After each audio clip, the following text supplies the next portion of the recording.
A question I get asked online quite often is why I don't make how to play or play along videos. Those are the kind of videos where like the score is on the screen and you go through every single measure of the piece showing the person like where to put their fingers.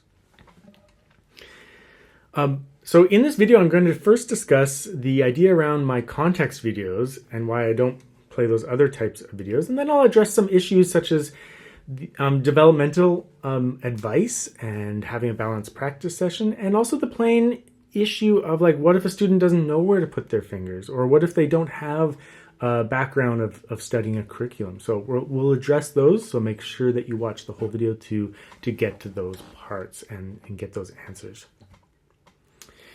So I make context lesson videos. So a context lesson video is going to help students gain insights into what they're learning. This might be musical insights and creativity. It might boost their creativity. It might give them the correct frame of mind and some things that they should have at the top of their head when they're studying the piece to kind of make sure that they start studying in the right way, rather than like where to put your fingers for every single measure of a piece. Now, I'm not criticizing those videos, don't get me wrong. I know that many people are hobbyists and they get enjoyment from those videos, so there's nothing wrong with that. However, from an educational standpoint, or even just like someone's long-term practice development, those videos are not very useful to me or my students. So I encourage my students to watch my context videos once or twice and then go away from the computer and just practice with their guitar in front of a music stand and the sheet music. With my videos, I create sheet music that has like the sheet music, it has a video performance of me playing the piece, and then it has a lesson where I teach a little bit on the piece. Those three things in combination give the student quite a bit of information that they can sit down and work with. So it's not like I'm leaving them, out to dry. Like they have lots of information, and as they gain their skills, they can dive into the sheet music with quite a bit of confidence. And this has a number of benefits. First thing, the student will have that context for what they're about to work on, and they'll have their priorities kind of worked out from my video and some things that they should be thinking about more carefully. Like instead of playing the whole piece with all the stretches and all the difficult fingerings, maybe they're just going to play like the melody on its own and learn how to phrase that melody before they start adding the other notes in the piece. That would be like giving them good context for what they're about to stay focused on, right?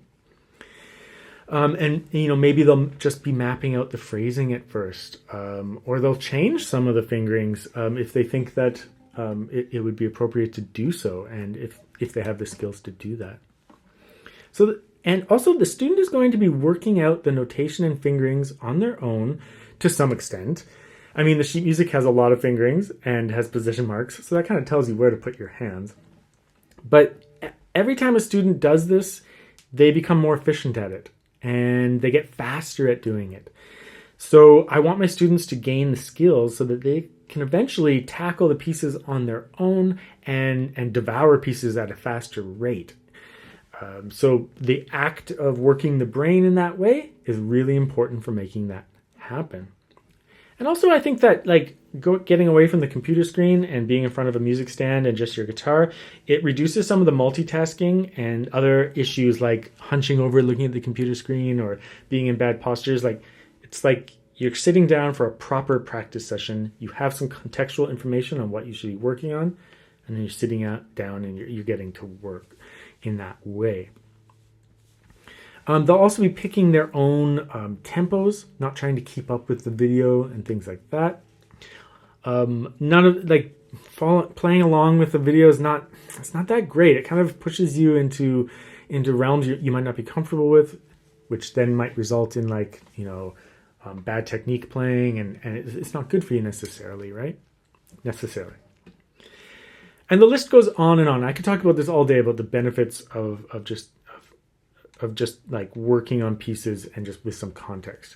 But here's a question. What if the student doesn't know where to put their fingers?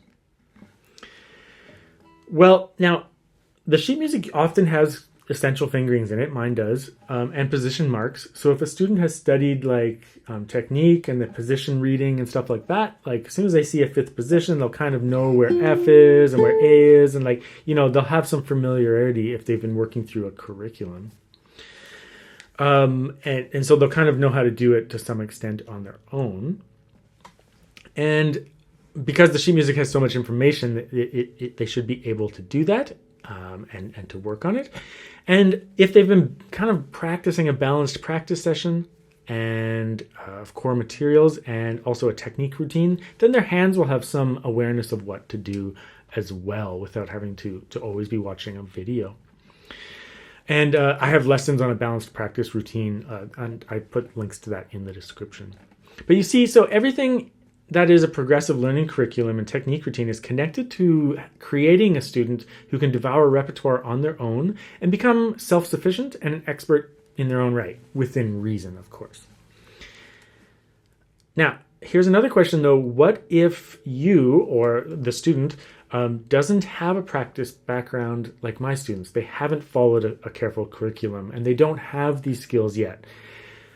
Should they use those videos? Well, like I said, if you're doing it, for enjoyment, sure, go ahead, use those videos. But it's okay if you don't have that background. You can start building the foundation right now. You can start with just 5 minutes a day. You can go you can start from the beginning of my curriculum, get my free beginner method book, and start just doing it for 5 minutes a day. And then after that 5 minutes, just go do what you love doing. Go do what you normally do to enjoy music. What you'll find is that after a few weeks of 5 minutes a day, you can probably increase it to 10 minutes a day. Like as you become comfortable with reading music and the concepts that are introduced, your brain won't get so taxed by the information. It'll become more confident, and you can increase the time period to like 10 minutes a day. So, but just start small and get used to it, get into it, get it started, get the wheel turning, right? And then, like, as you work through my curriculum, you'll be introduced to the position playing and how to navigate the fingerboard, and you'll just gain more and more confidence so that you can become like this confident, independent musician and guitarist. So the idea here is that context videos just give you like lots of great information, but it helps the student just to go practice on their own and become efficient at devouring sheet music. And so that is really beneficial. That's where I want my students to go towards, and that's why I make these context video lessons that you can just watch once or twice and then go practice the piece, and you can come back and watch it for a refresher as well. But just remember that you can just start the process very easily with short periods of time that you increase later, and get that going.